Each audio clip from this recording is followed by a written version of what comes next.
Of all the schools that I have been in, including the school where I studied and the different schools where I've been a teacher, I think that Radnor is the place where people show the most respect for each other.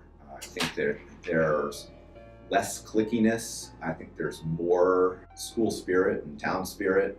I'm fortunate to live in the town, and my kids were educated here, and I do very much feel like part of the community, which is it's a real plus for the job. You want to feel like part of it, and Radnor does a pretty good job. Not all the time, but most of the time. And I think that the families and the students and the faculty and the administration that we have now are working hard to make this a place where people can be comfortable. I always define myself as a teacher of English as opposed to an English teacher. I do like my subject very much, but the thing about teaching that I like is the opportunity to have kind of critical intellectual discussions that will lead us to a greater understanding of something beyond simply a text. I've worked for many years in high tech and in other industries, but it's just a completely different level of intellectual engagement.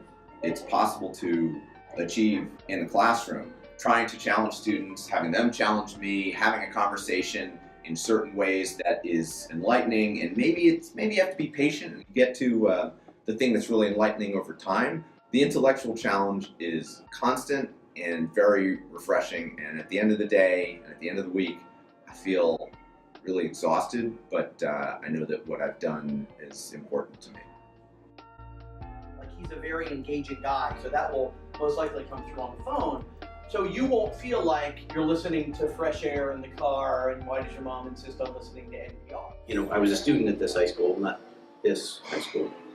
What I really like about being here is that I have come back to a place that I, had an early life, and I have enjoyed that. And whether that was getting to teach alongside Sharon Reardon, who was my 11th grade history teacher, but make no mistake, she's still 35.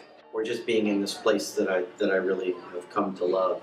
That's a treat for me every day to come and be able to teach here. I hope as a high school teacher, I'm maybe getting to undo some of the things I didn't like about high school.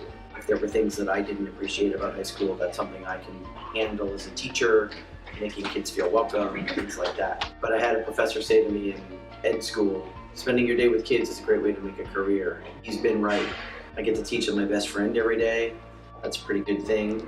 I get to teach the world, which is a pretty good thing, help kids understand it, help myself understand it. And I got great colleagues, and I'm a pretty happy guy, thank goodness.